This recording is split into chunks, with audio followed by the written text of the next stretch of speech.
Hi, my name is Paul Smith. I've spent the last 4 years researching the use of storytelling in the workplace. As part of that, I've interviewed almost 100 CEOs, executives, and senior managers at companies all over the world. But some of the most interesting people I interviewed were entrepreneurs of startup companies, small and mid-sized businesses, probably like many of you. In fact, one of the best lessons that I learned during this interview process was from a man named Andrew Moorfield, who was the founder of a lending company, an online lending company out of England back in the year 2000, right at the top of the dot-com bubble. And he learned a lesson about how to make payroll, or what to do when you don't make payroll. In fact, something he said really intrigued me, and I had to stop and ask him about it, because he said, the first time I couldn't make payroll was the worst. And I had to laugh at that, because if there was a first time that he couldn't make payroll, there must have been multiple times, and of course there was, and there may have been some of those times in your career. But what he learned from that lesson I think was invaluable, and I wanted to share that with you. And so what he did when he got to that position that he couldn't make payroll the first time, he got all of his employees together and put them in a room, and he wrote on the whiteboard behind him at the top the amount of cash they had in the bank at the beginning of the month. And then he wrote, here are all the revenues we expect to get this month, and all the expenses we'll have to pay this month, and therefore here's the amount of cash we'll have in the bank at the end of the month to pay salaries of everybody here in this room. And he circled that number. And then on this side of the board, he wrote what all of their salaries added up to, and he circled that number. And then he just stood there and let them take in the stark contrast between these two numbers. Because this number, the salaries, was 3 times the size of this number, the amount of money they would have in the bank. And he asked them simply, what do you think I should do about it? And what they said surprised him. He thought what they would say was, of course the only thing fair to do would be to pay all of us about 1/3 of our salary. But that's not what they said. They said, we think you should pay 1/3 of us all of our salary, and the rest of us get nothing until things get better. And he thought, well, that's horrible. How can you expect me to do that? That would be like asking me, which of my children am I going to eat for breakfast? And that's when they surprised him the second time. They said, well, you don't have to decide. We'll decide. You leave us alone for 20 minutes and we'll talk about it and we'll decide.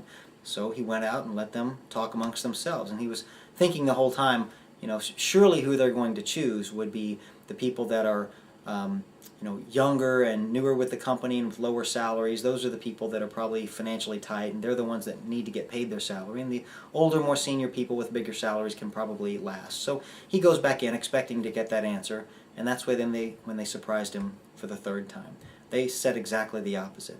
We think you should pay the older ones with the bigger salaries, and the younger, newer folks should go without.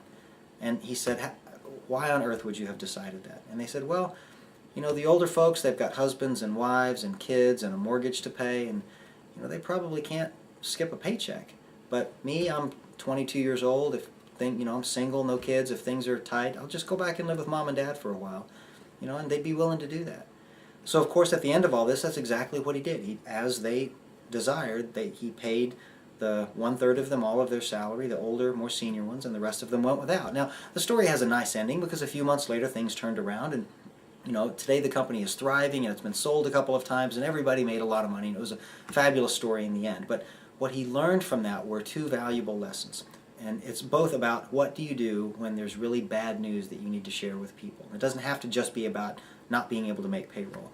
The 2 lessons he learned is, 1, if you got to deliver bad news, give everybody all the information, very clearly and plainly and transparently, and don't hide behind, the veils of corporate secrecy. If a large company had been in that problem, they probably would have issued a statement that said something like, our current unfortunate financial position requires that we make temporary adjustments to payroll and salaries and benefits until further notice, or until certain balance sheet metrics are once again restored, or some such nonsense in management speak. And of course, those kind of pronouncements are written by corporate lawyers and ER people that really doesn't answer any questions. In fact, it usually raises more questions than it answers. Oh, you're going to adjust my salary. Is that up or down? Do I get any say-so in it? Is it going to be the same as everybody else's? Is it going to be fair? When are they going to be restored? What balance sheet metrics?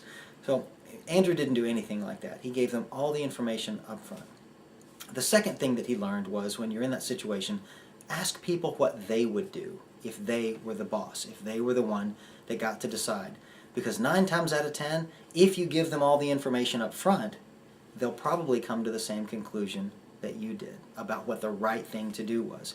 And once people tell you what they think you should do, and it's the same thing that you were going to do, it's pretty easy to tell them, well, that's exactly what we decided. We had the same opinion, so we're going to have to cut your salary, we're going to have to do this. You know, if you're telling them something that they didn't think was a good idea, or they didn't get the chance to think about it, it's going to come as a shock. But 9 times out of 10, they'll come to the same conclusion, and it's so much easier to deliver. So I hope that you don't run into that particular problem at work, making payroll being an issue, but you're likely to run into cases where you've got to deliver bad news. And I think what Andrew learned in that case, those 2 pieces of advice, will serve you well. Good luck.